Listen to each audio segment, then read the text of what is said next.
And we are back. Finals matchup. Nicholas saw him earlier on the Ruby Sapphire, playing into Ivan once again on the Ruby Amethyst. A matchup is from Beauty and the Beast, tales old as time. Normally I would say Ruby Amethyst is the favored in this matchup, but I'll be curious to see what shakes out with Ruby Sapphire. You know, can we see the difference in the set 8 version of this deck versus set 7 and prior? Well, and Ivan should be starting on the play. Yep. So, that's going to give him that little boost too. We'll see how many everybody mulligans and how confident they are in their starting, their starting hand. Mm-hmm. And I'll still say Ivan, I think, is favored in this matchup, right?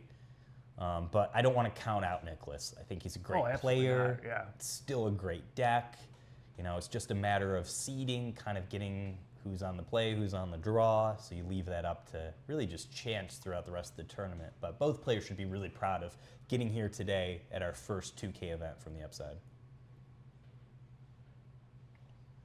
And just think, these two players are walking away with 6 cases of Reign of Jafar combined between the two of them. And they'll pull one lady out of that. I have not seen what's the other McDuck that came out? Ludwig? Yeah. You've yet to pull a single rare Ludwig. Those ones I've seen a little bit more, only because I don't play them, it seems like. So, though I have had good luck with the ladies. Yeah, I see what you did there. You dog, you. Yep. I doubled down on the cheesy dad jokes. I'm not even a dad. But it's late in the day, and I'll be honest, my brain, I'm starting to lose it. Saying the colors, amber, amethyst, ruby, sapphire, steel, not red, blue. So speaking of that, how does fatigue come into play? You've been playing 7.5 hours now. That's a healthy time period, consecutively. I'm sure that both of them have been in similar situations before. So I don't think that length of time is new to either of them, but it can still be draining, like you said. Yeah, you've played at DLCs. Those are 9 rounds. Yep. Not as long as this, but it's a long day of playing a game, and it's a lot of thinking too. This is not just passive, you're hanging out, shooting the shot with friends, or just talking stuff. No, you are using all of your calories up in brain power, thinking about things, trying to stay focused, not getting distracted. So, it is definitely a draining experience. And these are, like you said, not newbies to this game.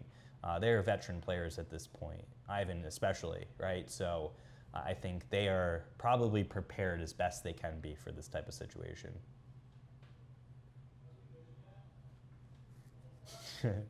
I don't want to yell.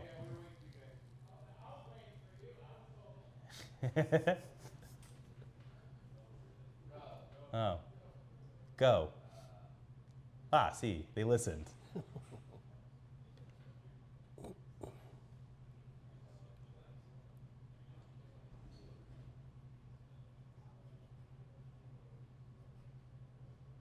There it is. Okay. So, we kind of already have seen Ivan's run at this, and it's been a while since Nicholas has played. So what do you kind of expect for Nicholas here? What is he looking for to be on the draw to combat Ivan's opening? I mean, if it was me, I'm watching to see how many cards that Ivan sends back right now, because that would almost change maybe my mulligan strategy. If he's sending back more, you can be a little more aggressive in your mulligans, knowing, hey, I'm going to try to steal this one on the draw.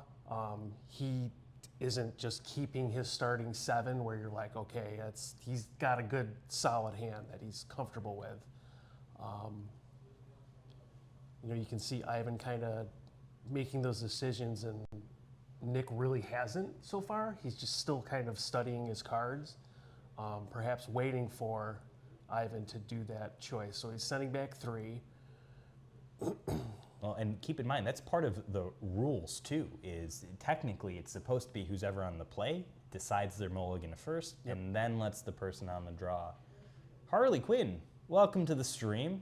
Thanks for joining us. We're doing well. You're tuning in for the finals match of the Upside 2K event here in Syracuse, New York. So thanks for joining us. Give us a like, follow, all that stuff on social media. I'll plug our website too. We are theupside.quest.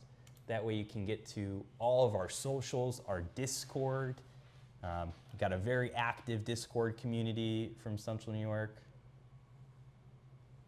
We don't have a regular schedule for streams. A lot of our local events, Wednesday nights, Sunday afternoons here on the East Coast, you might expect streams. Oh, Ivan starting with 19 lore. Yeah, sorry about that. That's the... He said unfair advantage. We've got hotkeys enabled, so the moment one of us starts typing, it starts messing with things. But yeah, so this is a tournament. So the goal is to do this more often. We were definitely trying to grow our social media presence. So kind of bringing us back into speed with the game, though. You know, Ivan played the brooms. Nicholas plays the popsicle standard, you know, one-turn play. Ivan's going to get that lore and then probably play a character here. And no, passes it over. Interesting.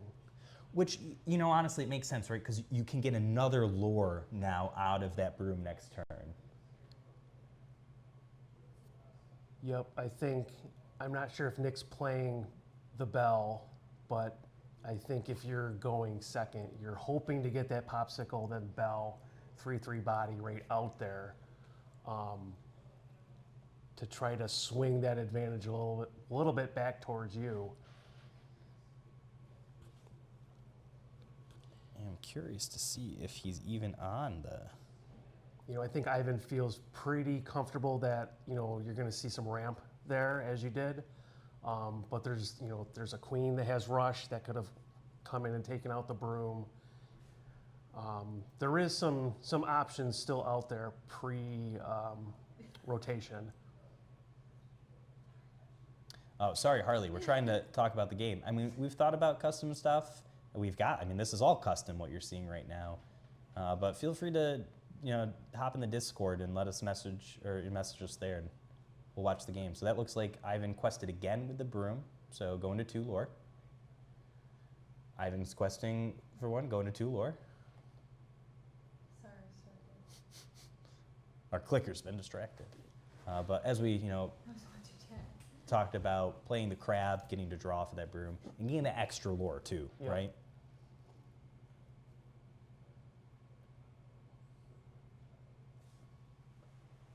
Yeah, it looks like Nicholas is not on the bell. So Interesting.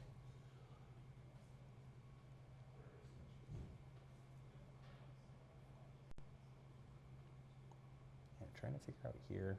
I would expect more higher end cards, I guess, out of Nick's list if he's not, in replacement of the bell. You got a couple Pirate's Life, 4 manners. Nothing too crazy in there. I'm surprised at the 1 Hades, and that's not a little bit more, but this could be a list he's just perfectly comfortable, playing with and is used to. Well, and clearly it's worked for him. Here Yep, we are. yep. He's made it this far with only 1. So I haven't got the library, it looks like, and moved the crab there. Has still been not challenged on Nick's side as he builds his ink war chest. You have to update the lore though, because it said, or the game. See how it says that Nicholas has a win? There we go. From the hotkeys. Yeah, just cleaning these. And for a second there, I thought we were frozen.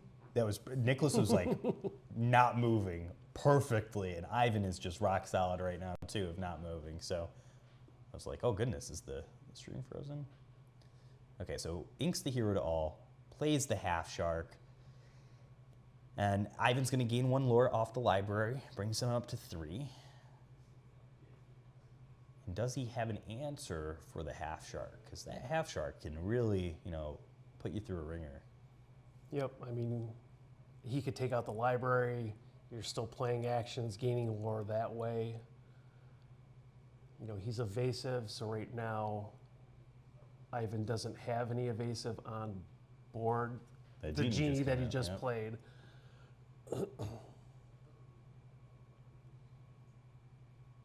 And passes. I think if I'm Ivan, I'm hoping that the shark gets exerted. You can bounce the crab back to yourself and then take out the shark with your genie that has now been buffed.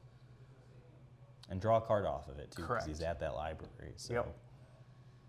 And I think that is the exact setup here. And if he doesn't, he's got a great poker, at least this version. We can't see what his face is making. Well, but so speaking of poker and body language, Ivan's sitting back with his arms crossed. That relays confidence so that, he feels good with his hand. He feels that he's in a good position. He's not nervously tapping. He's not hunched over, the board. Just those little things that sometimes you can pick up to say, okay, maybe I need to play more aggressive to counteract, that he has a good hand right now. I'm going to have to do something maybe out of the ordinary to try to get a little advantage. And at the same time, too, you don't want to let the player get in your head. Right. If they're making it seem like, oh, yeah, they're good to go, no problems. But, okay, we like that. Don't need to exert your half shark now. And a vision gains 1 lore off of that. So Nicholas will go to 1.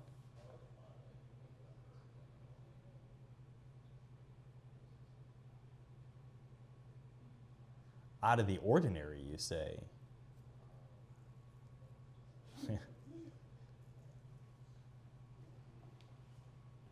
Anytime my opponent says, oh, I'm keeping my hand, I go, oh, great, they got Exodia. I'm going for it.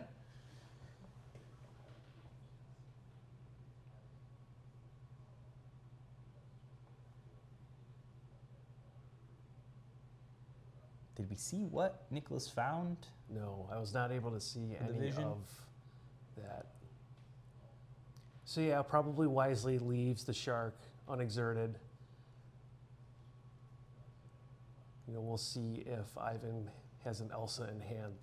And Ivan does get 1 lore off of the Library. library.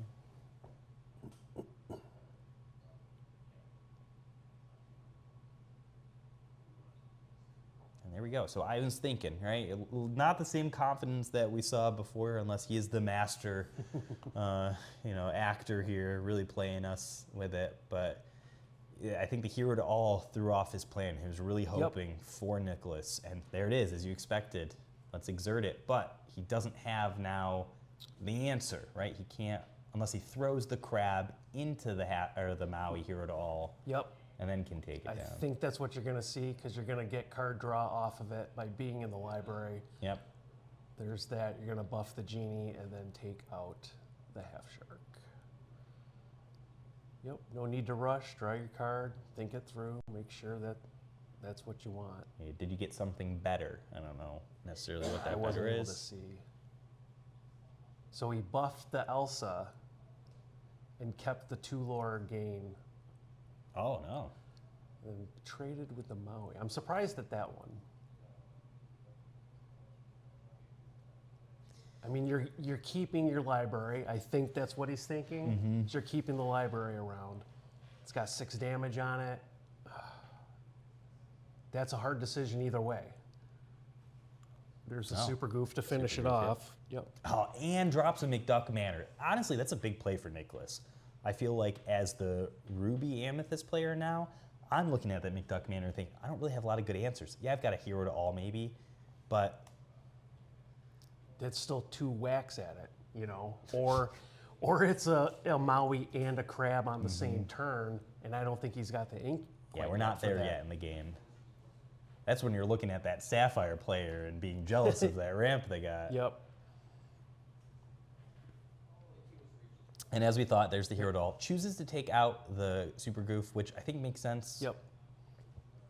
You know, even if he can get another character on board here.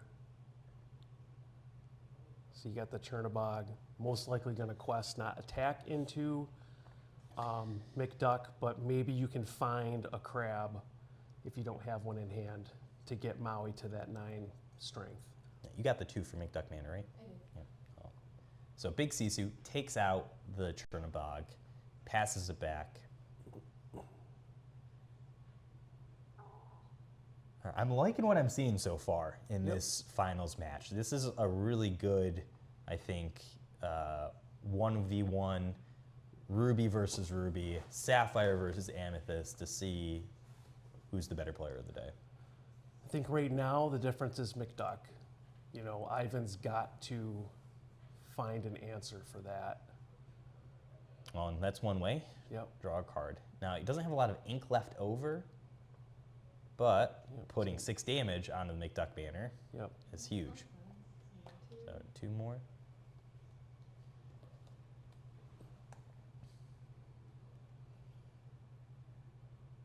You know, you've got the Hades with 3 strength now. That can finish off McDuck next turn if you choose to do that. However, you can't use its ability to draw more cards. So that's the trade-off.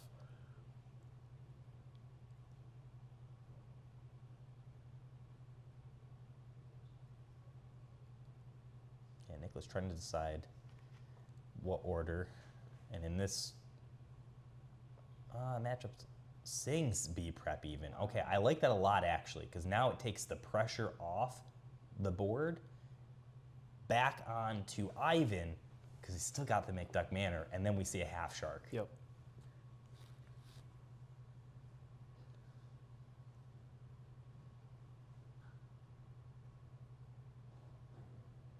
Draw a card, and I don't think Ivan is on the Tremaine anymore. I know he was playing that last set in the list, but I don't think he's playing it now. There's a goat. Well, gains 1 lore, and that's his only copy. So I don't know if Nicholas is aware of that or not, but I know that's something I start thinking about is, oh, great, there's a goat out. That means there's more coming. I have to be worried about Bouncing it back and forth. Yep.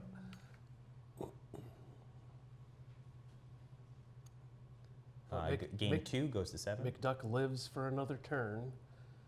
No, that was Nicholas who gained 2 for the McDuck.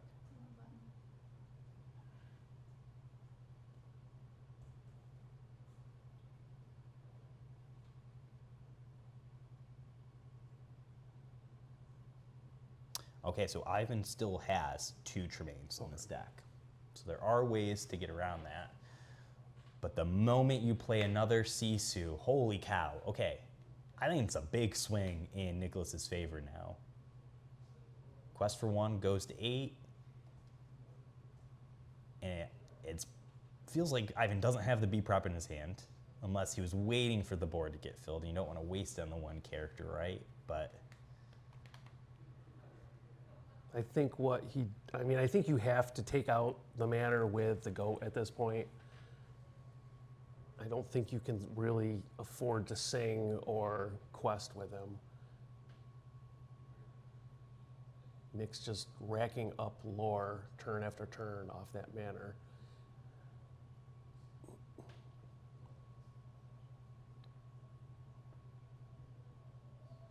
and again, here's where it's important to think about those play lines. 1 mistake here could mean the difference of the game. You know, he's thinking probably, I need to take out that McDuck Manor, but before I do that, let me make sure, am I accounting for what actions he's gonna play? It's scary to see that B prep in the discard, because you know he can get it back and then just hang on to it in the hand as you fill up your board. Hades, put that damage on first, draw some more cards here. But that eliminates the B prep now, because he spent the ink on the Hades. I still think you have to take out McDuck here. I mean, you can't touch the half shark. Do we see a fox, though, to return it back? No, it plays his own library. Interesting, okay. And passes the turn. So Nicholas is going to gain 2 lore from the McDuck Manor, we're sitting at 4 additional lore with the Half Shark and the Sisu. I have to assume that Ivan drew a fox off of that Hades combo draw, where he's going to take out McDuck, bounce it back, gain the lore with the fox, use the fox to attack, most likely the big Sisu. But if I'm Ivan, I wouldn't expect the big Sisu to attack my exerted goat, because that would knock them both out. Yeah, you're potentially giving Nick the B prep back out of your discard, but I feel like Nick has board advantage right now. I don't think that that's something that he's going to be.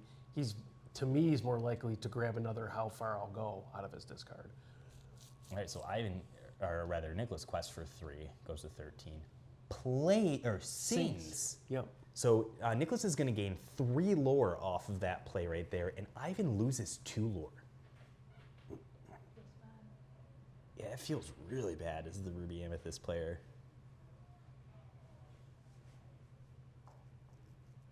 Anytime I see a Ruby Sapphire player like this doing well, I always want to go back to this list, but I can't stand playing these 2 colors.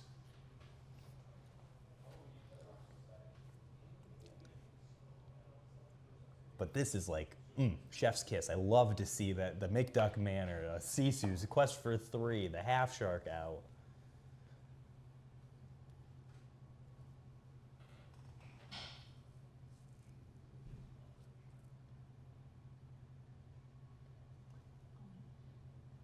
Oh, we missed the library for Ivan. It's only 1 lore for the library. Is not what I just did? No, he was at 3, I think, right? Wouldn't he have been at 4? No, he's at 3, so he went to 4.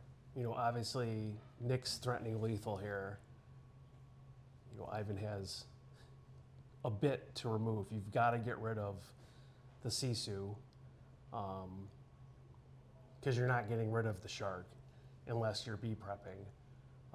And then you still have McDuck there churning away 2 lore turn after turn.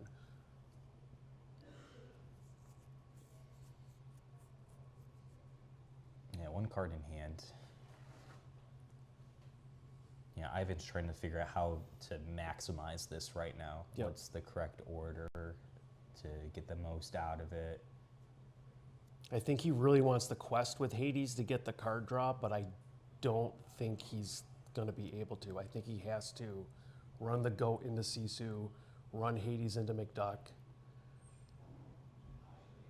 and then it comes down to what he has in hand.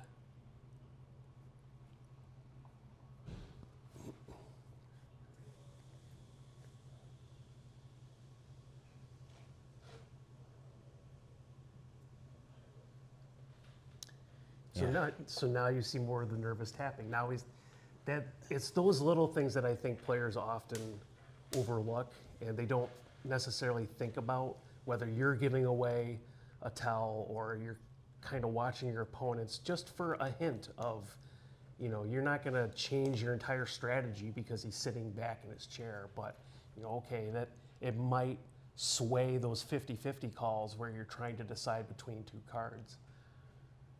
Well, and also too, when you're feeling like, all right, do I take the riskier play? And if your opponent is, expressing and exuding confidence, Yep. I don't know if you want to take the risky play. Yep. But if my opponent's nervous and like, oh my goodness, tapping away, I might take that riskier play. Yep.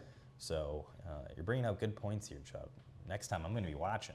But I don't know if I can devote all that mental power to also keeping track of what my opponent's doing, making sure they're following the rules and not intentionally breaking them.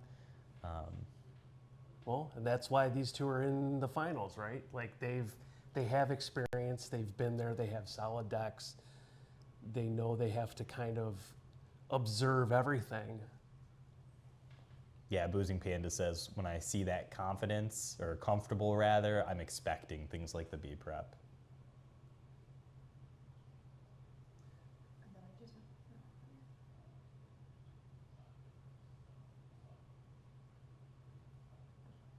Again, we're trying to think this through. So I do as the slow player of the group for sure. I do like getting into this top cut where you don't have to worry about the timer, so Yep. you can focus on making the right play, not letting that clock dictate what move you make, because when time ticks, you make poor choices. When there's no time, you can sit, you can think through, you can map out the cards. One thing I like to do, especially in Steel Song when I've got my Sonic Warrior out, is I like to kind of put my cards on the play mat with the characters I want to sing, making sure I'm separating out my ink to be able to use the Sonic Warrior's ability.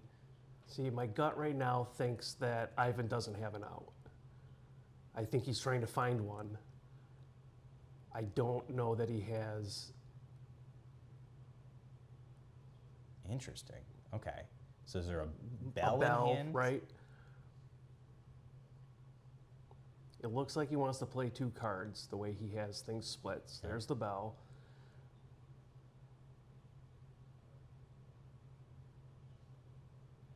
Okay, so puts the damage on him. Is there a Teeth and Ambition in his hand then? Because you could run into the McDuck Manor with the goat still, Yep. and then play the Teeth and Ambition, put the damage on, put damage on to Half Shark. No, you got to get rid of the Sisu. It's Or 3 Sisu, lore, rather. Yeah, 3 lore. I mean, and the popsicle is almost irrelevant at this point. There's the teeth. Yep. Oh, so he does take the Half Shark. So then he's going to run. Go Go into in. that.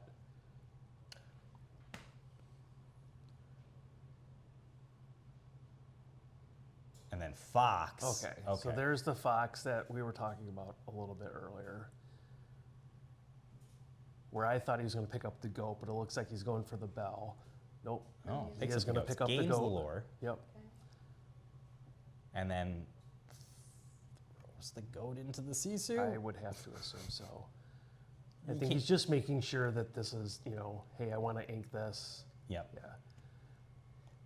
And did he move the? Did he draw off of that, moving it to the library? No. I couldn't see what he just, or no. I don't believe anybody was at the library. Yeah. It was Well, I'm just curious. He in just play. inked that Maui, so why not? Correct. Yeah. Was that a misplay then from Ivan?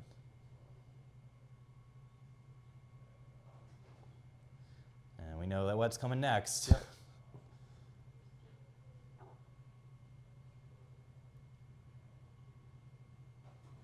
All right. But if I'm Ivan, I'm feeling way better now about Oh, the yes. situation. Gains the 1 lore for the library, and now I wouldn't be surprised if he's got a Tremaine in his hand. Yep. Yes, I think it's 6. Yeah, I think it was only at 5 before. Yes. Ivan's only looking at 1 creature on board. There's no McDuck Manor anymore. Lethal isn't there yet. Not to say that you can't get there with a shark and some sort of low-cost action as well, but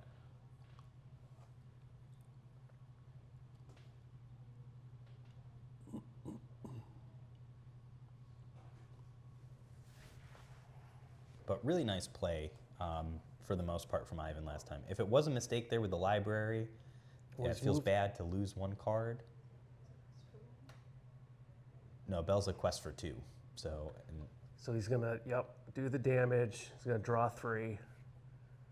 and he quested with the Hades as well for 2 more. These are at 10 or 9 if we got an extra lore in there, but the players will figure out for us. There's And the there's the Tremaine. Yep. Alright, can I come back? And he might have needed, the Tremaine certainly could have came out of those 3 cards that he just drew. Yep. And then brings it back.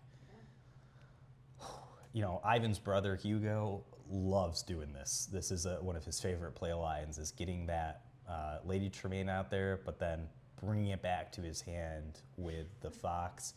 And the worst feeling too is when you've got 2 Lady Tremaines and you shift one of the Lady Tremaines and then you bounce them back to your hand, so you got 2 more in there. All right, Popsicle. Tamatoa. And passes it back. So Ivan's going to gain another lore.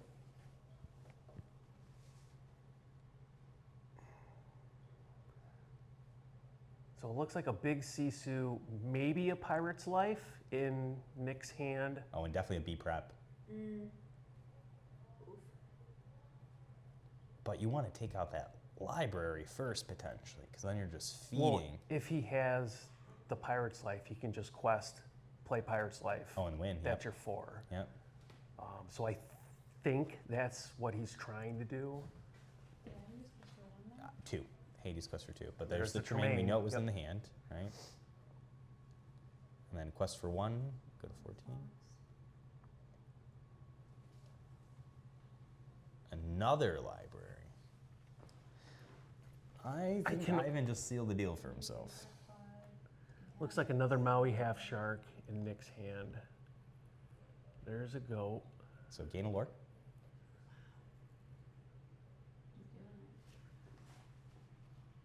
You know, you're definitely going to see that B prep. I think at this point. Who is he at? 9 ink right now. Yep, So there's the B that. prep. And he gains the lures off the go. Yep, Ivan does. Yeah. and then Ivan's going to draw 2 off the library. So Nicholas can get to 3 ink and passes it over. So Ivan gains 2 lore from his 2 libraries. I believe the only card left in his hand's a half shark. Oh no, he's got 2. So I think it's a Pirate's Life in the hand.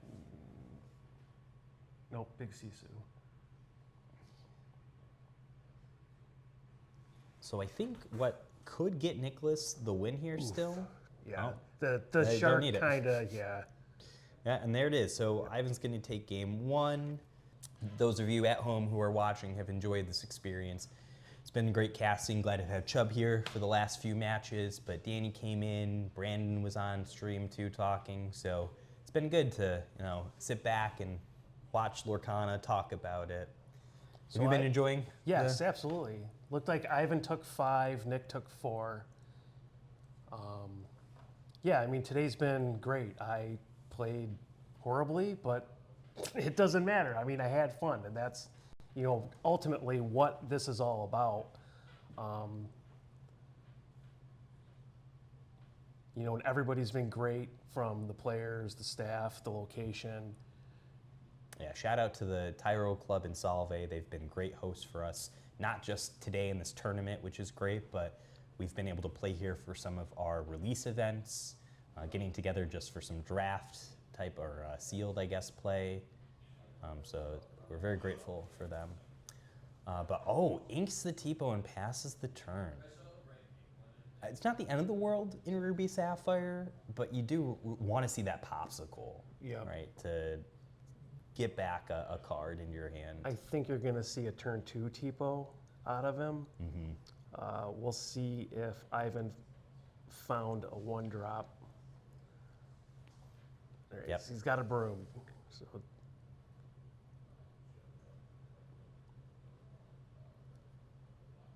And I'm looking to see, because we haven't seen it from him yet, and then nope, you're going to get the sale. Sale instead, yeah. It doesn't look like Ivan is running the Flynn Rider, so you don't have to Okay. worry about not having a character, which Tipo's not going to help you anyways, right? But there is the popsicle, so But you can steal some cheap lore with Tipo sometimes, and you get to 18, 19, you're cursing yourself that you could have gotten, an extra 1 or 2 here or there. well, especially with things like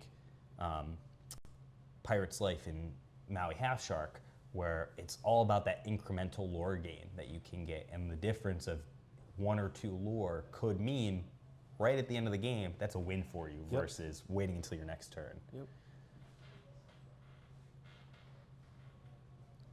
You saw the queen come out, pop the broom from Ivan. Another sale. Yeah, so far nothing out of the ordinary, Nope. or yeah, as we said before, nothing out of the ordinary from these 2 players. Chooses to ink the Super Goof though. And the Tipo, that's with that extra sail ink, but passes it over. I think right now Nick's content to ramp, you know. Did we miss a lore with Broom? Yes. Yeah, I was gonna say.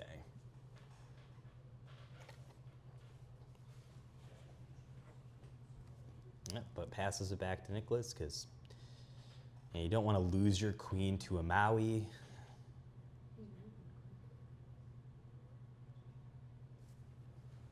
And there's the Maui getting inked. And pass it back over.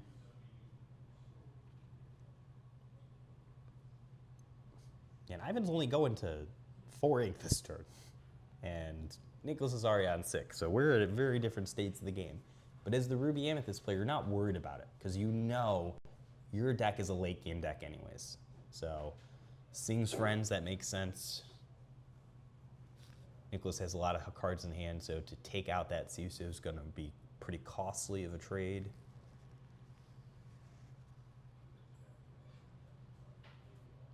Just a draw from the Genie, and passes over.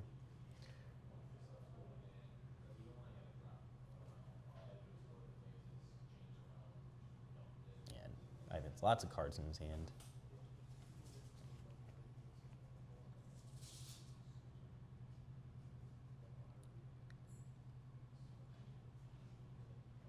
Matt, yes, this is the same Nick that won at the encounter. So here he is crushing it at 2 tournaments. Did he sing with Sisu? Yes, he's saying Friends with that.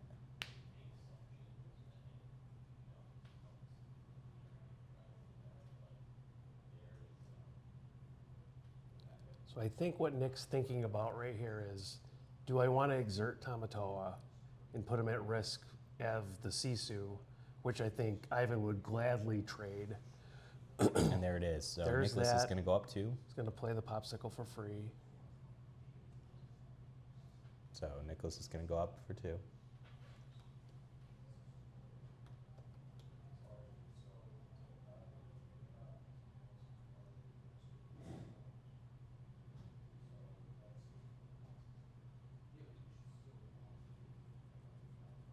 Yep. And it takes out the Sisu. 4 damage on the Maui, though, still. Yeah, but you'll take that trade. You know, your Tamatoa is not threatened now. Yep. Heal up 2 even. Yep.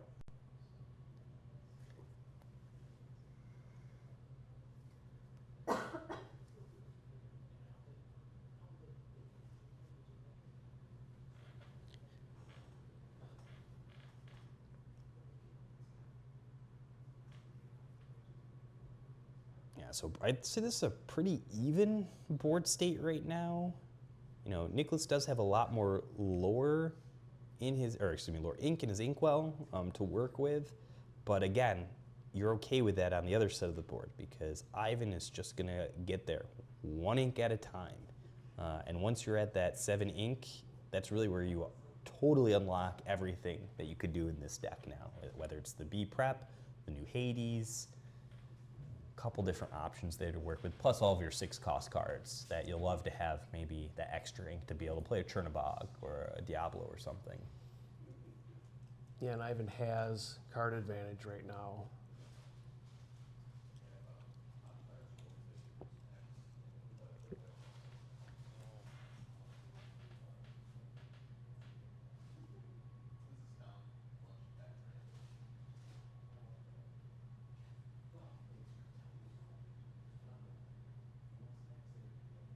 How do I hear Brandon's voice more than the player's voice?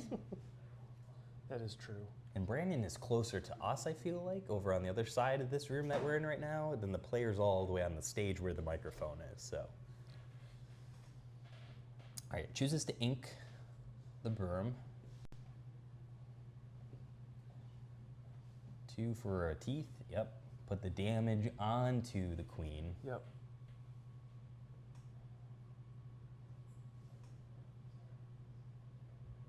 Because he can't take out the Tamatoa without. He chooses to take out the Maui. All right, so they're I'm assuming there's something else. Yep. Yeah, there we There is go. crabs to be able to take. And just like that, Ivan takes back over the board. Yep.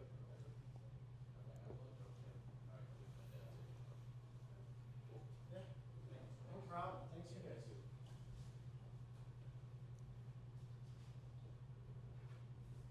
We got another, yep. You know when that Ruby Sapphire player's going through their discard, they're either looking for the number of actions that they have in there or that Tamatoa to get back their items.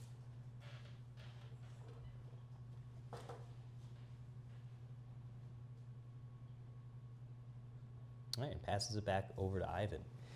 You know, I'm really curious to see if, and clearly Nicholas, you know, he deserves his flowers for winning the Encounters tournament and obviously making it to finals here.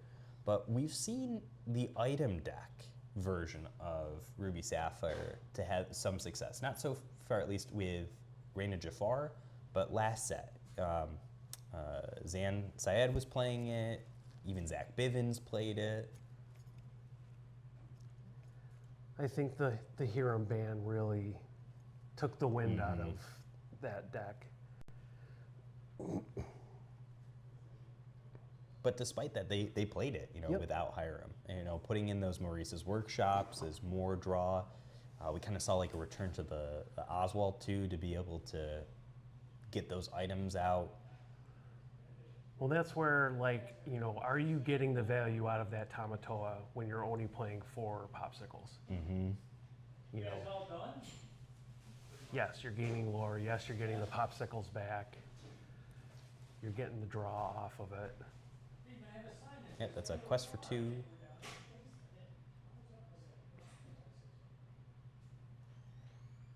And getting that Hades out, which we know this is Nicholas's only one copy of it. Yep. Ivan might not know that though.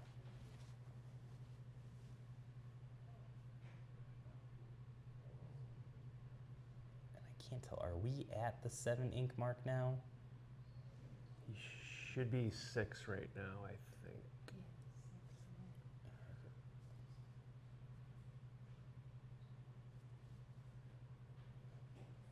All right, so Nick's thumbing through his discard on his off turn.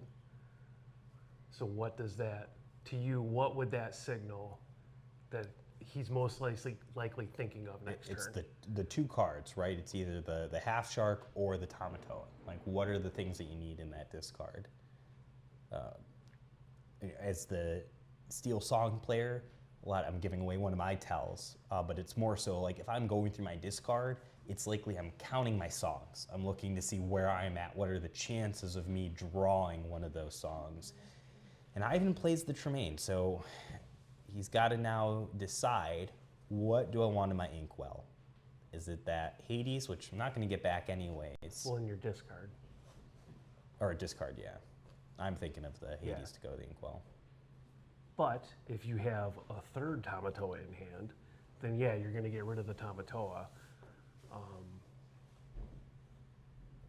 You will be able to tell right away if he pops the popsicle that that's what's coming.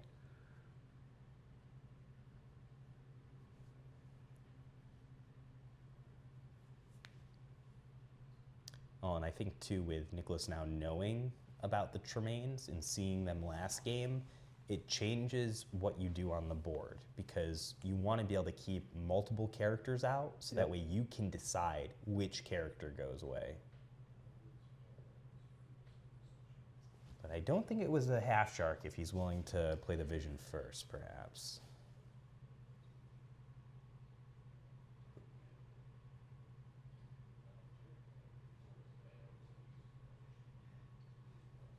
Obviously, Nick's concerned here that the Tremaine's going to get bounced back to Ivan next turn.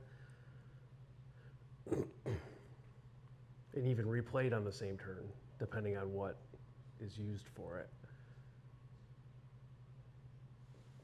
I feel like Nick's looking for something. There's a card that he wants. He hasn't been able to find it yet.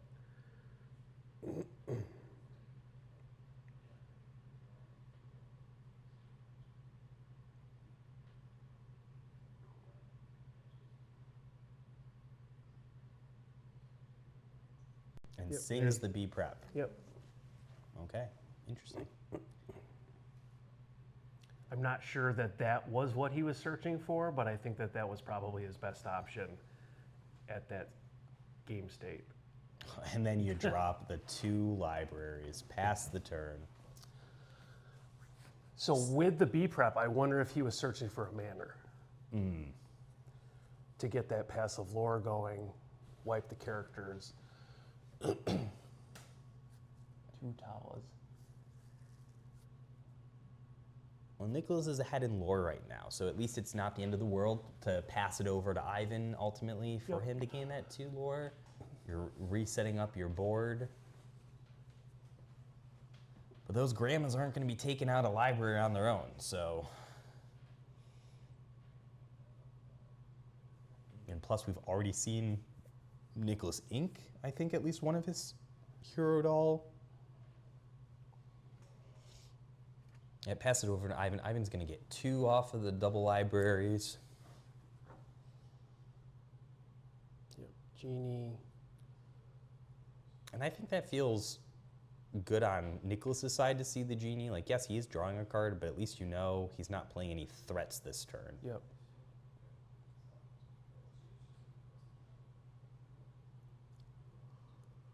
Oh, split the difference. So I guess my question here would be, you just played the Chernobog, right? Clearly, he's going to want to quest, pop it. Yes, you can spend the ink now, but you run the risk of the removal of that particular library to eliminate that card draw by giving that away. Yes, you can still move it to the second one. But it's costing you. Correct.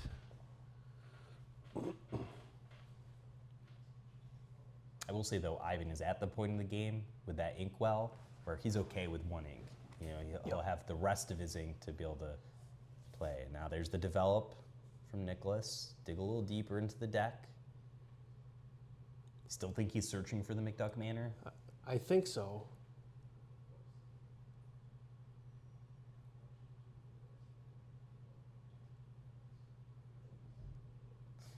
Vision? Another search card, yep.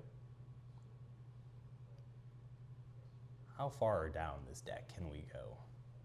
I didn't see any sideways locations in that. Yeah, he wants to That look his draw. hand, think this through. I did see it looked like a B prep in there. I think I saw a half shark too.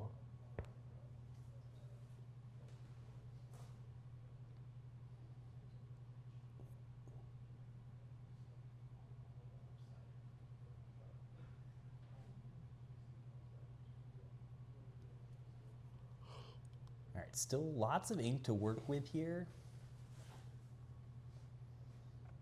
5, okay, there's the hero to all. That's gonna take out, as you aptly pointed out, right, the 1 library.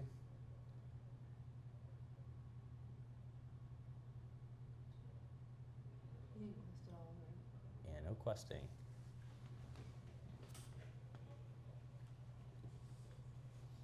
Especially if he has another B prep in hand, then yeah, I think he's trying to find a manor. Ivan goes to 4.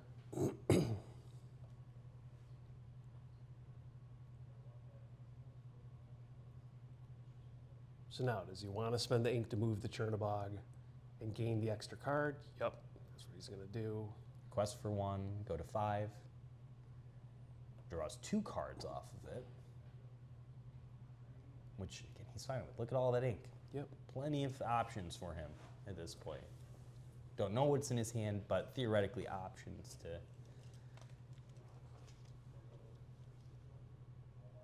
So I feel like you're going to see a Broom or a Chernobog from him, the way he has his inkwell spread. You have that one ink just sitting there. to the left. Yep. Yep. And there's the Broom. Move the broom over. Yep. Now, does he play it at this point to get the 2 draw? Because he could worry that there's going to be a B prep. Yeah, I mean, it depends on if he's comfortable, I think, with what he has in hand, or he's looking for more pieces for next turn.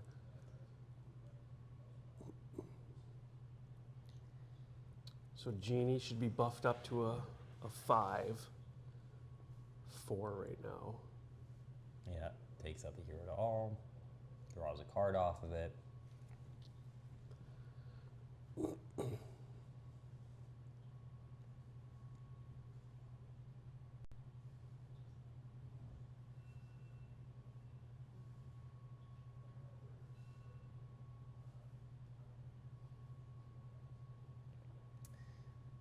wonder what Ivan's trying to think to do here. Like, do I ink this card?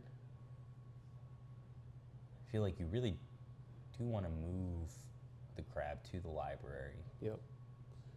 I mean, especially if you don't have anything to spend the ink on, right?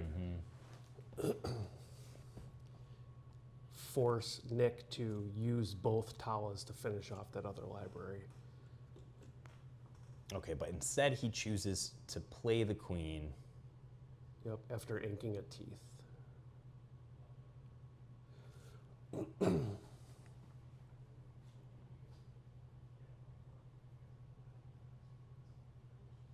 Yeah, one popsicle. Oh, got a B prep off of that.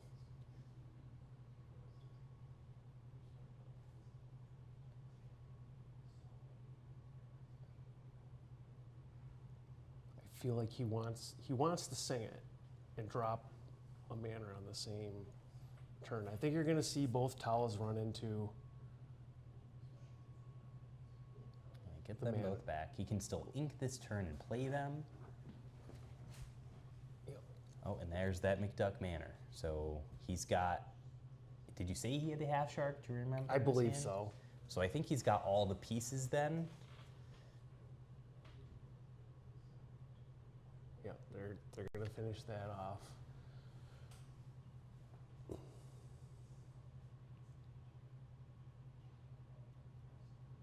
Now, what is Nick at for ink? Can he get to 11 next turn? Because that would be a B prep and a manner. Because he can't sing B prep. He doesn't have a 7-drop out there. You know, you can see his ink in one stack. Possibly, hey, you can't tell what, you can certainly ask. There's no issue with either way, but why give your opponent more information than you have to? Well, I think I've noticed this, and I don't know your thoughts, but I'll ask you about it now. I really struggle. I mean, obviously, it's hard to see here Right. On stream, but when players play with black sleeves, I don't know if everyone does it intentionally, but I think some players do to make it more difficult to see the ink. And Yeah. You're right, yeah, you can say, hey, how much ink, and you have to respond accurately there, but it's just something to, if your opponent doesn't think to ask or just makes the assumption, oh yeah, count up 1, 2, 3, not realizing that there's more there. Yep, you can miscount it. Maybe you don't feel comfortable asking. Hey, it's. I think he's at 6. And But- then you find out you're wrong, and it comes back to get you. And so what's Crab gonna sing? Friends, yeah. But I think that's the thing, like for players out there listening, watching this, you need everything to help you out as an advantage that you can in a game. And that's not to withhold information from your opponent, but what I would rather suggest you do is ask your opponent, how many cards in hand? How much ink in your inkwell? Look at their discard. All of the universal knowledge that you're supposed to have, make sure you have it. Yep. Don't make the mistake of filling out your board when they've got 6 ink in the inkwell going to turn 7, because there's the B prep that could come from that. So we hard cast another Friends. So Ivan's definitely looking for something. There's a Maui, take that out. I don't think that's the ideal. No, I don't think so Move. either. But he's searching, right? Yep. So we'll take whatever gains we can get. Yep. Or You moving can one still character only on the play the board. cards in your hand.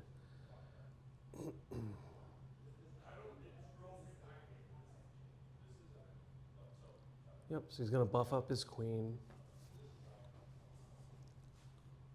And pass it over.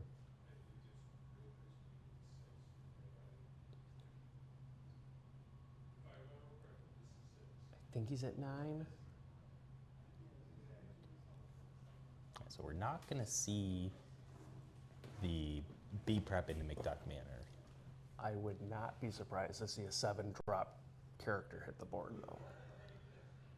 Ivan has not too many cards in his hand because he played out a lot after, right? I know he got 4 off the friends, but yeah, and there's your half shark. He'll gain 1 lore off of the develop your brain, I think that is, or vision. Yeah, develop. Do you give 1 lore to Ivan? Or not Nick. Ivan, Nicholas? I'm crashing out. I feel you.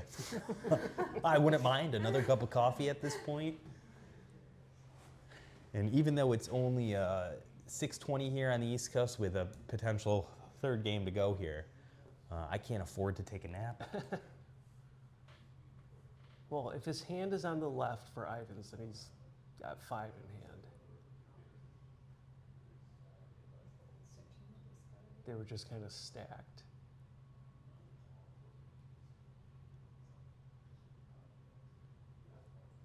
Probably counting how many Maui heroes are in there.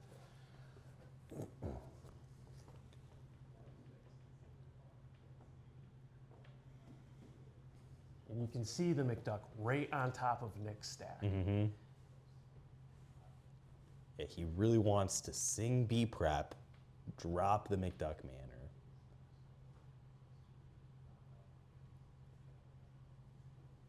But both players are only at 5 lore. This is so early. It doesn't feel as good, I think, as it could. But it takes out crap. Okay, the way he said it sounded like B prep, and I was like, how did you do that? You don't have enough.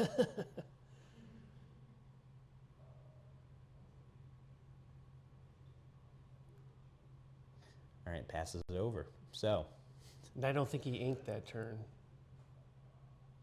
So I think he's still at 9.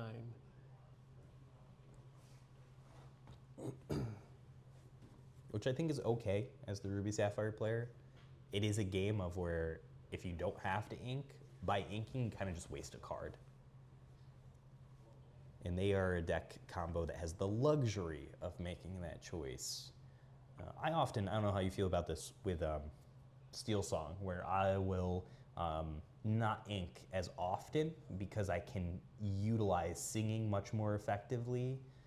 And I want to keep cards in my hand because it's so easy to run out of cards. Yeah, I mean, it's always obviously dependent on what deck list you're running. And, you know, hey, I don't play anything over 5 cost. Okay, I'm not as concerned about skipping a turn of ink. You know, like our hyper aggro list that they don't care to go beyond 3 most times. Right. But we do see Ivan inks the Brawl for turn. Not worried about it with big bodies on the board. But okay. Yep. Can put 2 damage onto it. So there should be 3 on the queen if he has a bell. Yep. Yep, and move it over. Yep. And Ivan will quest for 1, go to 6.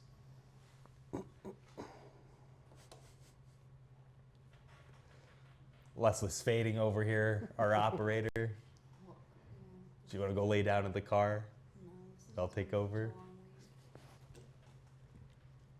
Yeah, let's not even talk about the long day. It's just been indeed a long week for you, so.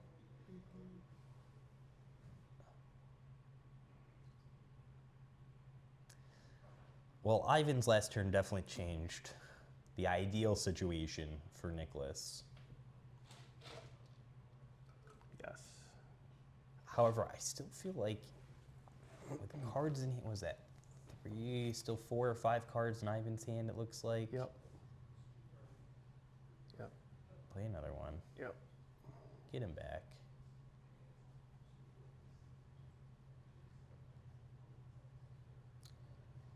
Does he have any other 7-drop characters outside of the one Hades? Because we know that he's only running one of the Hades.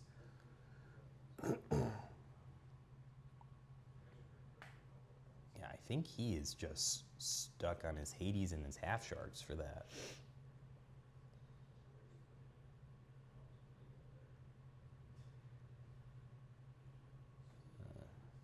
That was.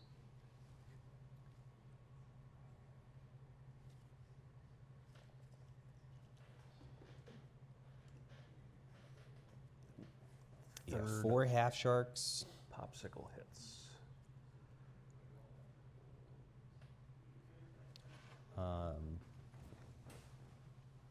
And no big Sisus? I'm just realizing that. Nicholas doesn't have any big Sisus in his deck. He has the Empowered Sibling. The 3-drop. No, that is it. Or Emboldened Warrior. I forget. I mix up the two all I'm the pretty time. sure he has the 8-drop.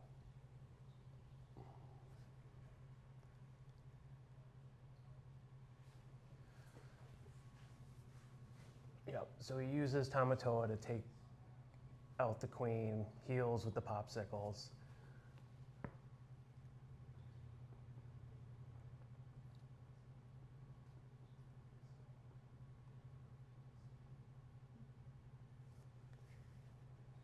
A lot of cards in hand. Yeah, Nicholas is certainly not short of cards in hand.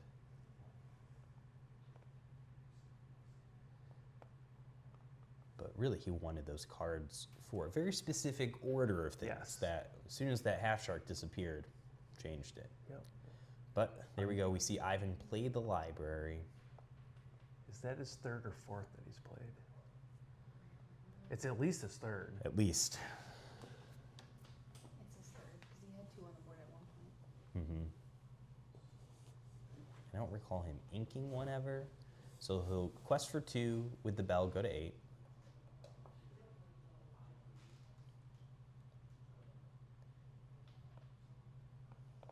Yeah, I give a lot of credit to Ivan.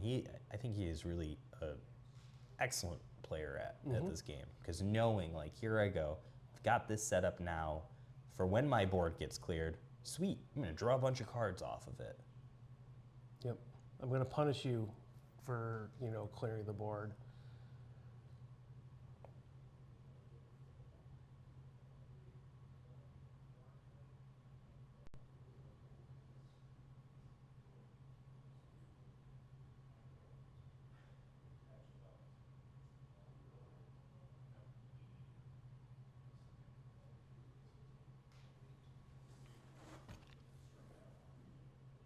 Really thinking about this. He's got half his deck in his hand.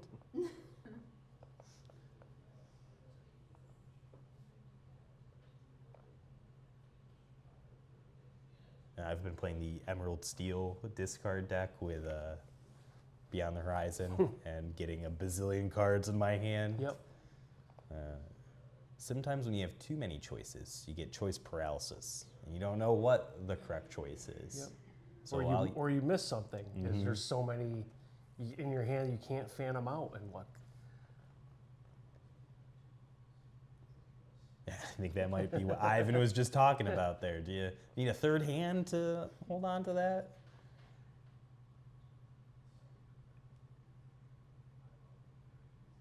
And I get it. You want to take your time, make sure you got all the pieces to do the stuff.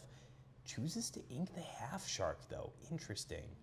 For the big So there's Sisu. the big Sisu. All right, so now you're potentially setting up, singing the B prep, playing, a mana or 2 on the same turn. Maybe Nick feels, hey, my sharks have been removed almost instantaneously. Let's try the Sisu. Maybe that won't draw Ivan's attention as much. 3 lore versus only 1 lore for an action. Yep. But you can attack the Sisu with anything. He's not evasive. You kind of got to jump through more hoops to get rid of that shark sometimes. Well, and I'll say that the Sisu could almost be like a bait here too, right? Yep. Let me put this thing out there because I'd rather, here you go, tap it down. He's going to trade and get to draw a card off that. But now you know you're at least safe where the board doesn't get cleared. However, I where are we think at? you're gonna see A late Tremaine? a fox pick Pick the the Elsa back up. and then go into the Tamatoa potentially.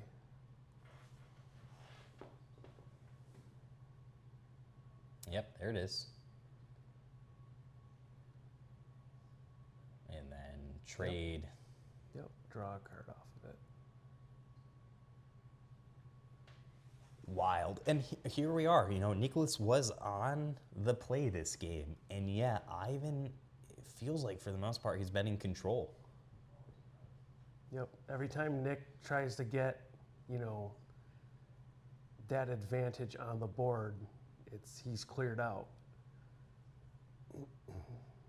And that was a lot of ink to get there, too. It's Yes. not like, you know, Nicholas is playing cheap cost cards. Right. He's playing big stuff. See, ooh, is that another McDuck Manor that he got off the top there? You know, Ivan's only got a Diablo out there. I think if he has two, I think the right play is to play them both Drop now. two. Just drop Yep. them. 100% agree. And then the next turn, your opponent might have to play additional characters where you're like, yes, the B prep. Absolutely. And there we go. There's the two manors. Sometimes you just got to pull the trigger. You know, yeah, you're trying to set up, Ivan goes to 10. you know, the certain play order that you want. You're not always going to get it. But I do think with Nicholas's intent in mind, we can totally see it playing out. But this still works well for him because of the other board state. He Yep. was able to force his opponent to use his board to clear his own board. And so, yeah, he can use that Maui to put 6 damage onto McDuck Manor. Well, and he knows Ivan has that Elsa that he bounced back to his hand that can tap something.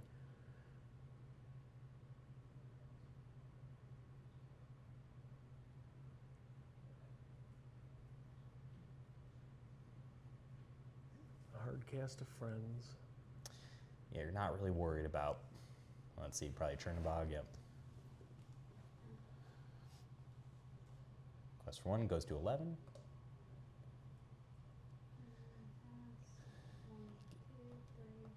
Yeah, 4 lure go to 9.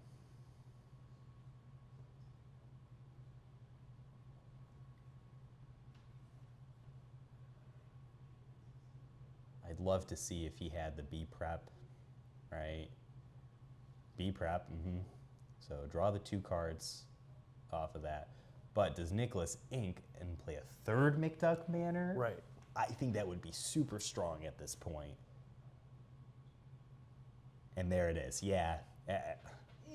It puts Ivan in such a difficult place. Like, yeah, he goes to 12 lore now from the library, but you have to take out 3 McDuck Manors. Nick's 2 turns away from winning, just off the manors, not even anything else that he does. And he played goat, so he goes to 13. Bounces it, go to 14. Yep. So now it's a race. Now it's, can Ivan get to 20 without giving Nick 2 turns? I think he's going to ignore the manors. 15. Move, yep. You know, yeah, the fox can free attack it, so yeah, absolutely there. And next turn, that's 4 lore for Ivan. Yep. So if he has any sort of bounce, Right. game over. Yep. Or another goat. Well, he only has the 1 go. Okay. So, and I was gonna say know if I don't think Nicholas he's knows that. playing White Rose, so And we've seen the But libraries come out. Unless he has Maui another half one. shark, sing friends, you know, or Or there's a even bunch just of play different it. yeah, there's a bunch of different combinations. Ivan could win next round. Yes. Yeah. Nicholas is in a tough spot here. Was that a Pirate's Yeah, Life? Yep. yes. So Nicholas is going to go up to 15. Ivan goes down to 13. Which I think he had to play there. Yep. And Ivan doesn't have enough on his board to take out that McDuck Manor No. either. That's why I think he's going to ignore him and just try to lure his way to victory. He has to be careful though, because Nicholas is going to gain 4 lore, go to 19, and then he only has to play his half shark, and he has a lot more low-cost items. Well, but or there. even better. Yep. And Well, again, like I said, Ivan's got to win it by only giving Nick 14. 1 turn. So he has to, get there here. I don't even think even if you take out 1 manor, that's still game, in my opinion. He gets to 19, there's 9,000 different possibilities of gaining that 1 extra lore. Oh, Nick Berto's saying it shouldn't have been able to take it out. No, didn't Fox have a damage on it? No, because Fox came in and attacked the manor. Manor. Oh yeah. So how did we just witness a What happened? Supergroove only deals 2 damage? Oh. Well,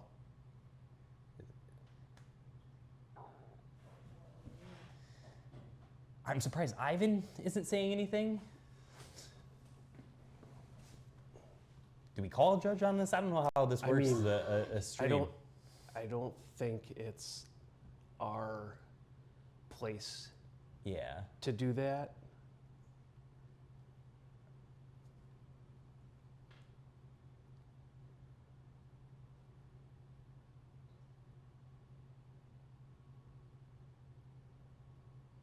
All right, so by playing the Peter, it gives Maui Shark Rush.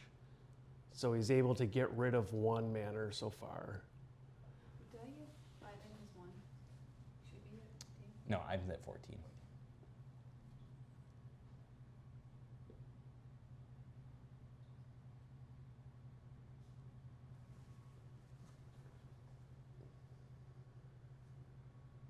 Get the 2 lore quester out there. Yep. Move, quest for 1. Go to 15. Yep. So And now you're threatening lethal. Yes, Nick can still, obviously do something to gain 1 lore with a half shark or something. Oh, and Or then there's Pirate's the Life. Pirate's Life. Yeah, and that's it. Because he got the 2 off the manor. And we know both of these players. Nicholas obviously has, been around at the various set championships up here in Central New York. Went down and played at the Encounter last week and won their big tournament. Ivan's out from the Buffalo area, but has come to our set championships here in Syracuse, and actually he's the Dame representative, winning their set champs. So these players have been around, and we know them. These aren't bad people. They're all good, nice, friendly. I think Upstanding citizens. upstanding citizens, not trying to rule shark or cheat their way into wins.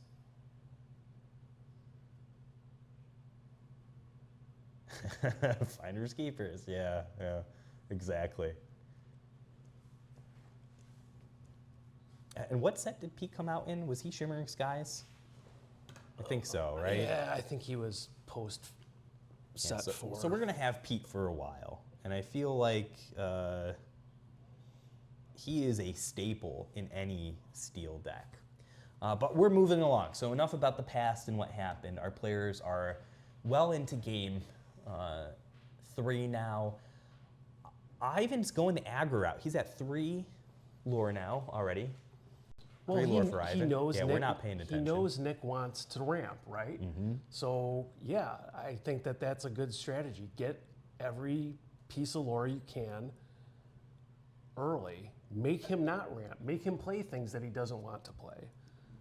Well, and at this point now, Ivan has gained 2 lore with the brooms. And next turn, he's going to quest with again. So that's 4 lore off of a 1-drop. So, pay attention to, these are some great players again. Let's praise them. So, yep, he'll T-bow, he'll ramp, but he's not going to be able to do anything about that broom. So, to newer players, or if you're looking to get better at the game, knowing that your opponent doesn't have an answer means that broom doesn't get popped when you play a character.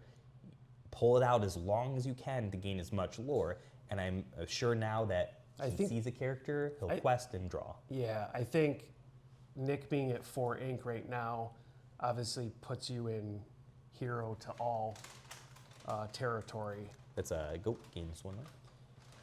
Now, he didn't quest and pop the broom before playing the goat, so it'll be interesting to see how that plays out. Well, seeing that he's got the library out there now, I bet he wants to give it a turn to move the broom to the library. Which is possible, absolutely. And all that does is change when he gains that lore, but now the added benefit is for just additional ink, 1 ink, you get an extra card out of that. Anytime in this game you're paying 1 ink for 1 extra card, I'm taking it. Yep. Yep, and so here we go. Pass back over to Nicholas. I'll be honest, I got a second win now that we're in this last game, so I'm ready, people. I don't have a second win for a whole nother match after this one, but I'm ready. Here we go. Last game. Well, we're starting off fast. Ivan's going and coming in hot. So I think Nick's thinking now here, you know, okay, do I ink, play hero to all, run 6 into the library, giving away that I have that in my current arsenal? Yep, so he's going to play Tala.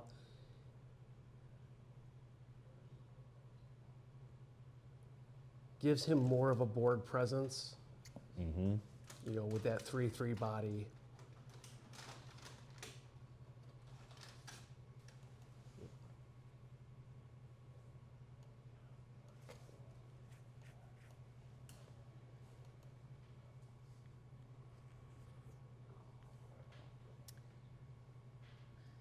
Inks Tipo.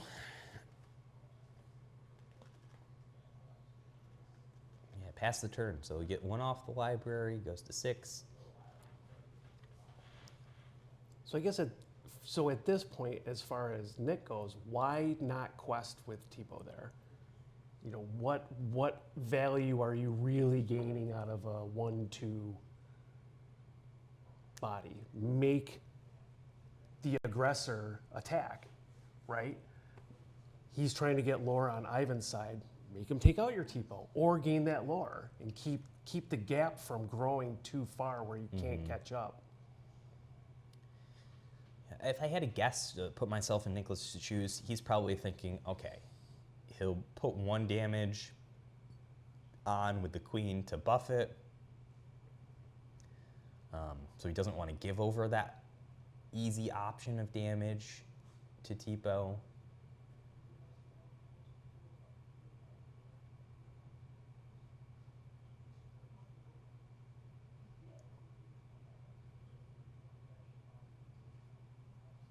Gets to draw us 2 cards. Yep.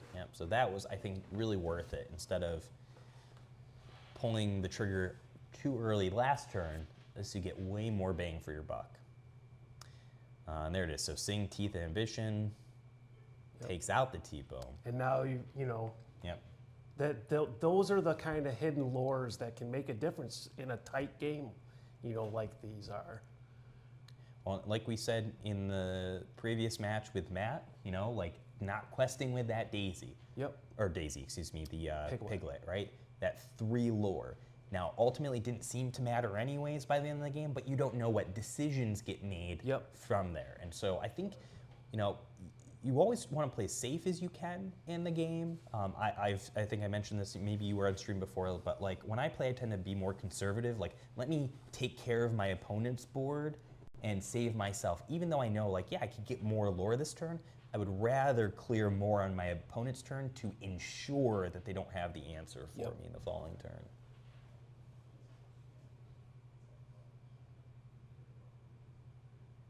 But I do think Nicholas is in a tough spot now, given the state of the board.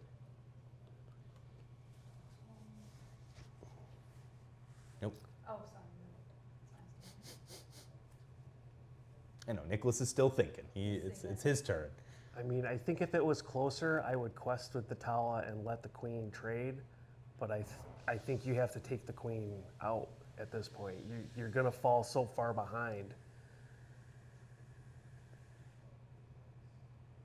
that you're just not going to be able to get there. Oh, okay, Super Goof. Super Goof is going to trade with Queen. Because she took 2 from teeth. Yep. And then, okay, so that makes sense. And Ivan is at 9. The goat died. In the library. Yep.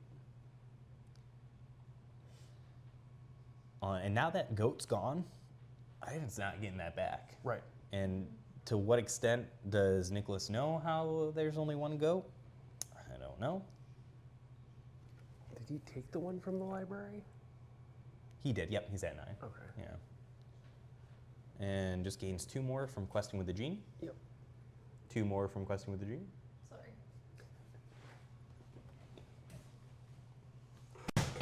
Oh, ring light down.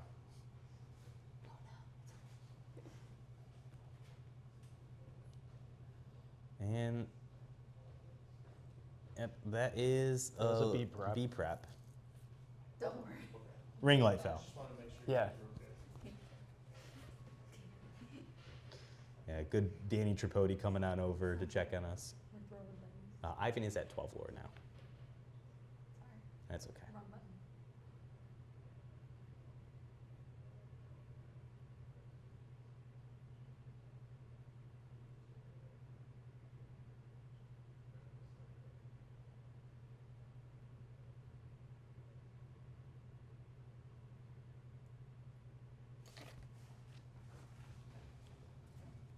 You know, we've just seen Ivan lose a goat and 2 genies. You know, I think he would prefer to play a 2 lore quester here, but he might not have it. Nope, well, there you go.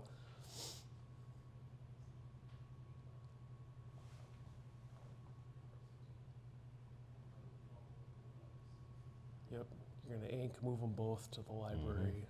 Yep.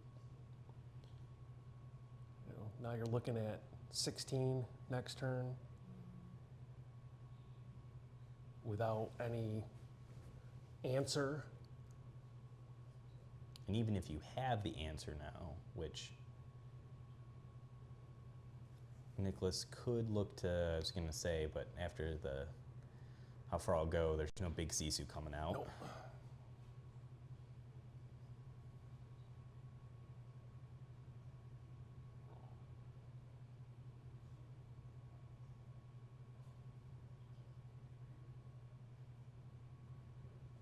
Yeah, Nicholas is in a very tough spot. Very limited options of what he can do, and anything he's going to do now to clear the board, which isn't happening this turn, right, is just going to feed Ivan's hand and give him more options. So we won't count Nicholas out yet, but if I'm Ivan, I'm sitting there on the other side of the table, I'm probably feeling pretty good. Yep. And to your point earlier about, you know, body language, for those on stream, you can't see Ivan right now. We have a little bit more view of what's happening. Ivan's sitting back in his chair. You know, hand you can see is on the board, but he looks pretty relaxed right now. So the manor gets inked for Atala because he's got to get bodies on board. You know, right now is not McDuck Manor time. No, it might be Lady Tremaine time though. Yep. Or, you know, that Zeus too, or Zeus, Hades. Draw some cards. Quest for 3. Yeah, you know, 60. you're definitely doing that. You're buffing the queen of hearts. Yeah. Move it to the library. And that's match point. Unless we have removal here, I don't think Nicholas has anything. And he could sing the How Far I'll Go with Grammatala. Maybe find the B prep. I don't know if he's got vision or anything else to do a little digging in his deck.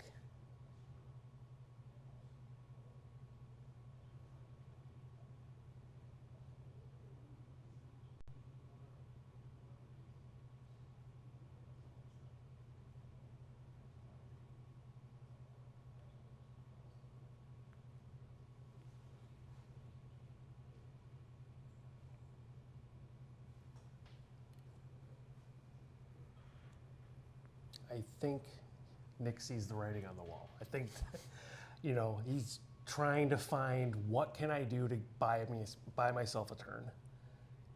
And I think he's coming up empty. Yeah, not having a be prepared, which I think is really the only true out. Yep. So you've got 2 characters on the board that are going to quest for 2. Something with 8 willpower that's going to gain you 1 lore.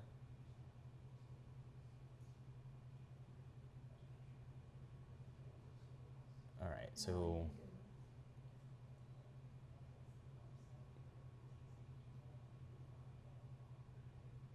gain 2 lore for that.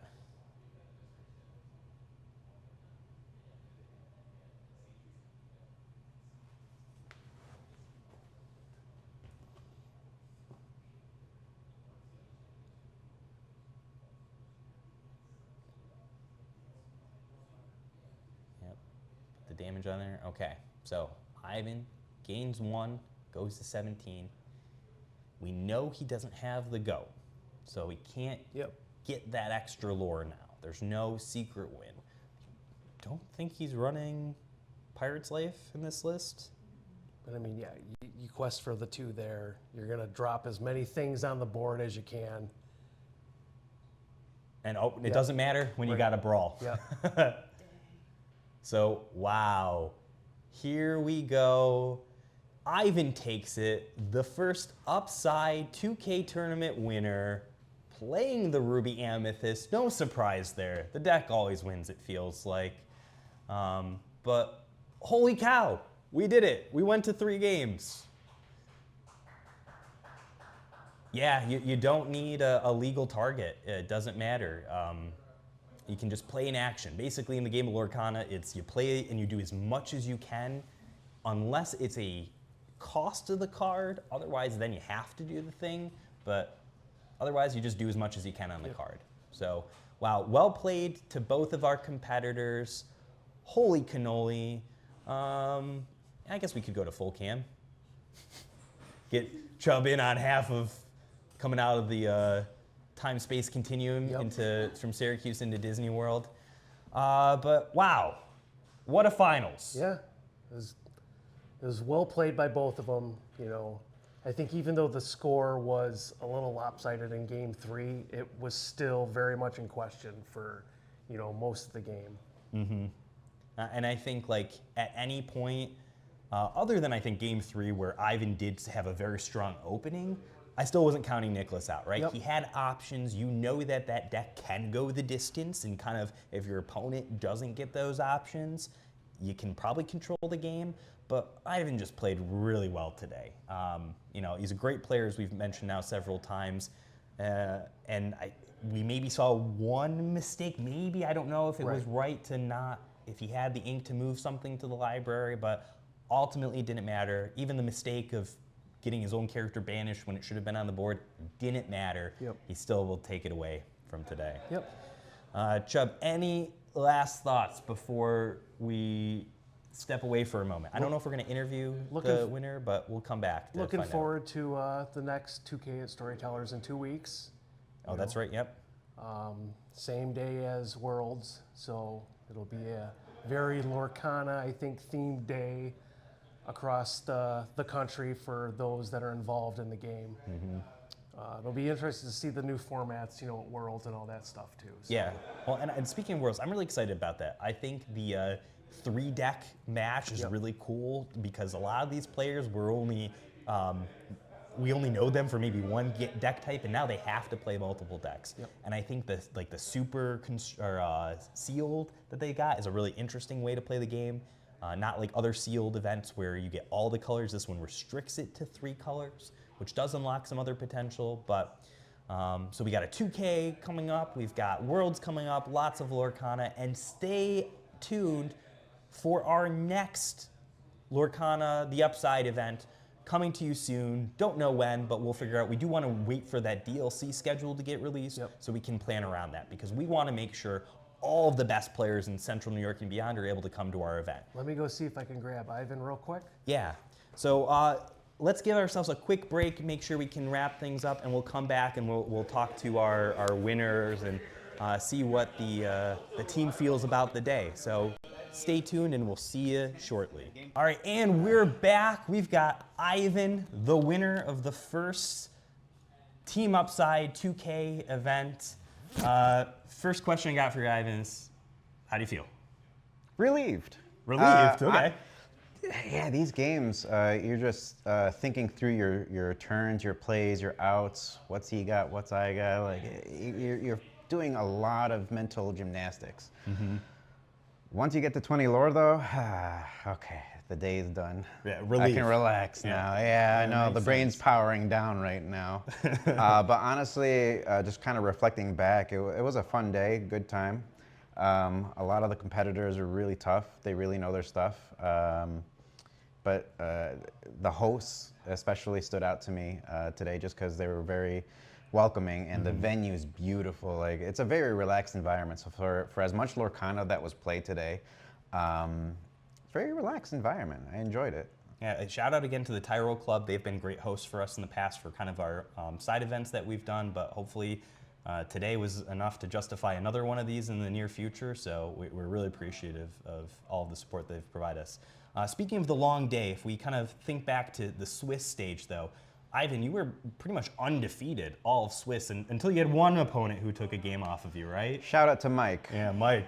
Shout out to Mike. Who one of the took Team one Upside from me. members. So we might not have won our own tournament, but we took a game off the champion, so we'll take it. He hit me hard. I'll never forget that that game because I was turn 4. I had one card in my hand. He played chip. One of the new cards from set 8 to discard my last card. I didn't stand a chance. Yeah. Luckily, game 2, I was able to fight back. And in a 2-game format, that just means we have a draw, we shake our hands, and we'll see you later. So, like, definitely a great competition today. I was fortunate enough to take a lot of the wins. 2-game format is tough. But if you get that 2-0, you get that bonus point, and that adds up in the end. So, and just quickly on the 2-game format, like as a player, what is your preference? Do you tend to like the 3-game format more because you get that third match to really seal the deal if you're 1-1, or does it kind of like feel better to get that 2-0 and that extra point? I am a fan of 3-game format just because I feel like there's a finality to it. Like, we know who the winner was from our match. 2-game format is great, honestly, when it comes to time. And also basic structure of the deck, the tournament. You're not so mathy in the last couple of rounds. You have those people that are like, all right, what are your tiebreakers? What if we draw and do this? And no one, likes that feeling of being mathed out of top 8. Yeah. 2-game format really opens it up to, like, you got to play because 1 second you're second place, but if you lose and those people right behind you played it out and they got a 2-0, now they got 7 points and they pulled ahead of you. And I'm sure that happened to a few folks today. But for my own personal preferences, I love 3-game format just because I know either you won or I won, no doubts about it.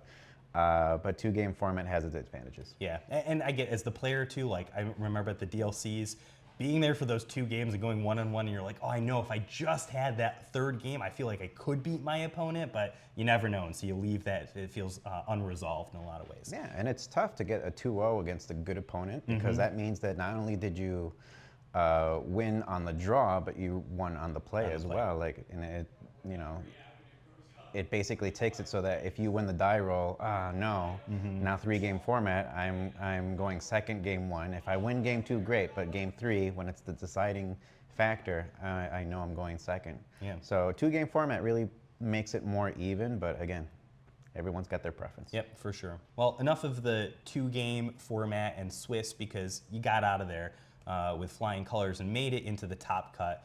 Talk to me about what it felt like kind of going through those few players, because at the top 8 we had, I think, some really good players make it, so you were fighting all the way to the end. Yeah, it's never easy. I will say though, once we went to top 8 and it became a 3-game format, again, going first is an advantage, but being the 1 seed, getting that choice felt good.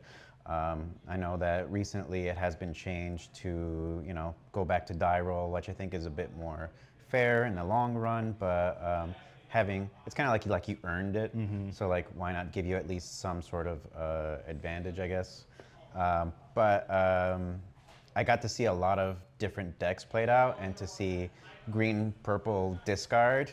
Oh boy, that's a tough matchup. Then you have Amber Steel, which my opponent didn't draw very well, and I had the cards to anti his strategy, but like that deck is very consistent. I expect big things from that. And then in the finals, you know, one of the most consistent decks of any format, red-blue.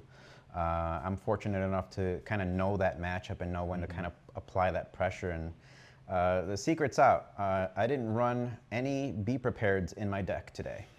I didn't tell anyone because, you know, once you find out that your opponent's not playing any Be Prepareds, you're like, oh, I guess I'll go wide. Yep. But yeah, that was my semi-secret. I can't wait till my deck list gets published. People are gonna shake their heads at me. I'm really excited for this, Ivan, because, and you don't know me very well, but I've heard a lot about you through Danny, right? I've been someone who said she says that, for some time has said, I don't know if you always need B prep in this deck. I mean, maybe in previous sets it was a requirement, but it's been something that I've said before, like, is it necessary when your opponent doesn't know? Because even the threat of seeing the colored combo, of the idea of it being there, obviously once the cat's out of the bag, different story, but maybe that played to your advantage today. Yeah, when I turn 7 sideways, people are already moving their characters to the, I'm like, ho, ho, ho. It's a Hades. It's a Hades. Turn 7 Hades, which was honestly very clutch today. Hades drawing 2 cards, not just on the play, but also on the quest, is crazy. If you hit it on something that's in a library, if you hit it on a Diablo, you're suddenly doing a 2-card, sometimes 4-card, 5-card swing, which then that's, again, the whole point of Be Prepared is to even the field, the playing field. Hades does it in a similar way where it now doesn't even the playing field per se, but now I have the advantage and get to decide the tempo and pace of the game. So that was my strategy, is holding tempo and control. Yeah, and let's stick with your deck for a second too, because I think you had some other really cool options in there that got played, like the new Queen, that when you get damage on her, she gets buffed. And you also played that with Teeth and Ambitions. That's a card we haven't seen a lot of players. And I didn't look at your list yet, but as soon as I saw that Queen come out, I was like, Teeth and Ambitions has got to be in there, because it's going to feed into this. So playtesting, I found out that I was actually quite weak to the Steel Amber matchup, just because Cinderella plus the new cards like Rhino. Yep, the Deviled Hamster. They stick to the board really, really well. But Queen survives Let It Go. Queen tends to survive Strength of a Raging Fire. And if I can let Queen live, which is really all her purpose is, Teeth and Ambitions, boom, you got yourself a 4/2 beat stick, and I just cleared out your Cinderella. Now I have, not only do I have a 4/2 beat stick with 2 damage on it, but I can always transfer that damage if I wanted to the Rhino, and all of a sudden that resist on that Rhino doesn't matter as much. Yeah, and so that's a great part of resist is like, yeah, it prevents the damage, but we've seen now in Ruby Amethyst this ability of manipulation of the damage counters around the board that can get around that. My second to last question, the penultimate one before we end this interview, is during game 2, there was a mistake that happened, and the stream caught it with the Fox, where you were more than happy to just banish your Fox against that super goof. So my question is, and we talked about this in the stream, that like, even great players can make mistakes. It's a long day, you don't think those things, where, you know, what can you attribute to that? Is that just like, it's been a long day, or, you know, it's okay to make mistakes and you just gotta make sure you're paying attention to those things? I have a strong belief that it's not okay to make mistakes. Okay. Never make mistakes. If you make a mistake and you do it live on stream, then what's the point? Sure, okay. I feel nothing but shame, and I apologize to the Lorcana community. and it'll never happen again, hopefully. I mean, and that means a lot. I was respecting the super goof, the super part of super. There we go. There we go. He's just so strong. He had a cape and everything. No. Well, and it didn't matter anyways, I think, with what we determined anyways, that your opponent probably, Yeah. but it changes the decisions and who knows, and we know. I never like to leave on a like, oh, well, who knows what could have happened. Yeah, there's but- always the what ifs. What if I played this differently? What if I played this in a different order? Which honestly, going back, I'm going to look at my own plays and kind of re-examine it, because that's kind of the goal, right? You're always re-examining your own plays and it's like, I wonder if I could have played that better, because I'm already replaying a bunch of plays that I did today where I was like, I probably could have squeezed in another lore here or there, or a better play, or calculated the odds of this. But that's kind of the fun part of Lorcana. You're always playing with your friends, playing with people online, and figuring it out together. Because the more you figure out, the more consistent you can be. The more consistent you be, the more prepared you are. Definitely, and it shows today. There was one move, I forget which game and match it was where you played it, but I think you had like 7 or 8 ink, and you were able to clear your opponent's board by like precisely. I remember like that you one. were mathing it all out. We were watching, like what he's thinking through the play line, because you make one mistake and it's not going to work. Go Hades, and then I had a Bell in hand and a Teeth and Ambitions, and I had to clear his Maui, clear his Shark, and clear his the location Manor. Yeah, make I that was manner. like, okay, how do I get rid of all of this? I know the math is there, and ultimately Hades attacking insteed of questing was what gave me the extra damage to transfer with Bell, which then I could sing, which then Goat takes this. It worked out in the end. Okay, yeah, so it all worked out. So my final question, I'll let you get out of here, it's been a long day, is you've just made it into the next 2K tournament that's being offered, right? You keep just winning all these things, Ivan, and you can't stop playing. But like, what are you excited about as we head into the future of Lorcana? And I'll preface that by adding, with Set 9 comes rotation, so it's kind of like this reset of the state of the game. We have our first Worlds, which is actually the same weekend as the next tournament that you're probably playing in. So I guess what are you looking forward to with what's to come with Lorcana? I love my team's creativity. We're always cooking something up. I love being the chef and cooking all kinds of random stuff up. So with rotation comes a whole new set of problems. Like, all right, so how do I replace Rapunzel in an Amber deck? How do I replace a whole new world? How do I still get the lore? Bounce package isn't a thing anymore. How do I draw? So like, it's a lot of experimentation, and that's where the fun of the TCG comes in, is that ability to mix it up. And with more cards, you're like, oh my gosh, Big Mickey. All right, he's coming out, he's clearing the board. Like, so you're all these different puzzles that you got to figure out. I look forward to cooking, basically. Cooking. Well, after watching the Chef's Kiss that came today, I'm sure you're cooking up some great options there in the future. Well, Ivan, thank you so much for sticking around to chat with us after a long day. Once again, congratulations on being the first Upside Event 2K winner. You want to show off your trophy to the stream here? This was made by one of our members, Dylan. He's a fantastic artist. So it's the Lorcana symbol, but we also use it as ours. So the upside down. We're the upside, so there we go. Congrats on the win today, Ivan, and best of luck in all of your future matches. Thank you very much. All right, stream, thanks for watching. We'll see you at the next time. Follow us on all of our socials. Go to the upside.quest. You can get to our TikTok, our YouTube, our Discord, Instagram, all those things. Once again, that's the upside.quest, and we'll see you next time. Happy questing.